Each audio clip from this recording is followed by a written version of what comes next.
Alright, so this morning I'm going to be listening to another piece by Violin. It's called Lied and it's for violin and piano, and it was written in 1993.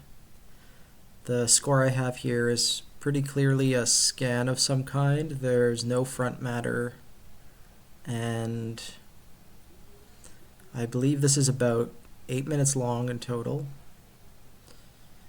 If we look at the first couple of stanzas here together, we can see that it starts incredibly quiet in both instruments, and it's very repetitive but not quite repeating. You can see that the piano basically just has 3 notes in this whole section, and the rhythms and meters surrounding these notes are subtly changing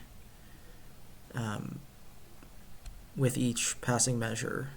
And this is happening against a violin part, and there's some very precise changes in tempo, there's a lot of things in here that were already pioneered by Morton Feldman, like having 2 different tempi in the instruments, having different meters in the instruments, and all of these techniques are just ways of sort of using musical notation to uncoordinate or decoordinate your ensemble. The title Lied just means song, so it doesn't give us very much to work with. So I don't know how else to introduce it to y'all other than it's Violin. If you're not familiar with his work, this will be a pleasant surprise for you.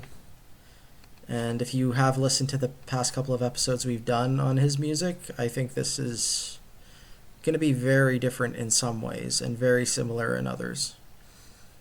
So, yeah, let's get into it. Okay, yeah, really cool piece, which I think would work really well on a number of programs for this type of ensemble. The harmonies almost, at times, reminded me of like Pärt, but then at other times were much more dissonant and kind of reminded me of Morton Feldman. The performance here, which I listened to, was by Vladislav Pesin and Mikhail Dubov, and it was a really good performance. The elephant in the room, I think, is this notation which has the 2 performers in different tempi, like slightly different tempi the whole time, and also this choice to like have pretty much every chord like on an offbeat, with the occasional one on a downbeat. I think there's more downbeats towards the end than there were in the beginning, but so why not just notate it like without any bar lines freely and have the performers read off score, or just why not notate it in all one tempo and just have very complicated rhythms. I think one of the advantages of doing it this way is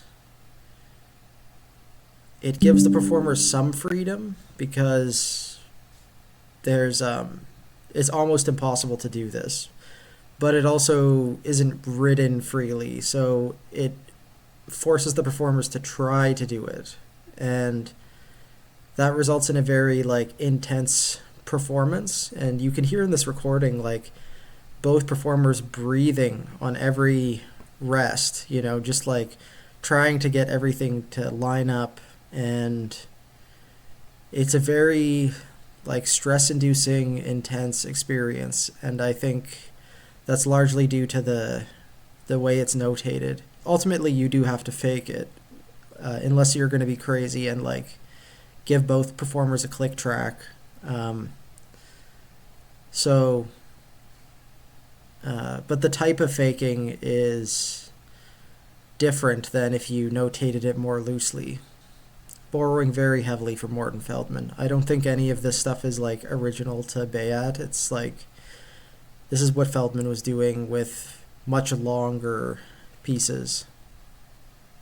You know, he has a piano piece that's kind of like this in tone,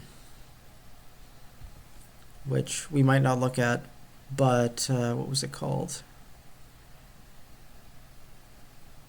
Yeah, he has this piece, Voicelessness. The Snow Has No Voice. And it's like very similar in style to this piece. And it was written, it looks like 7 years earlier. So it's definitely a trend in Führer's music, this sort of quiet, off-kilter piece. And this violin and piano piece is a good example.